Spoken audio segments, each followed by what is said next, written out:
ஒவ்வொரு பருக்கையும் விவசாயியின் இரத்த துளிகள்.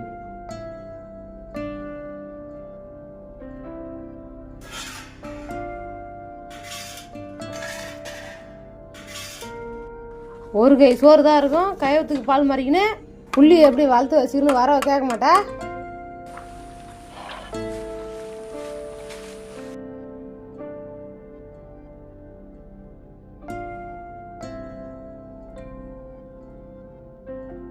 கொஞ்சம் உங்களை சுற்றி பாருங்களேன்.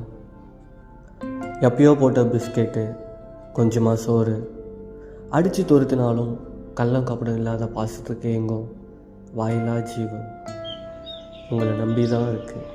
மறந்துடாதீங்க. வேஸ்ட் பண்ணுறதுல தப்பு இல்லைன்னு தோணுது.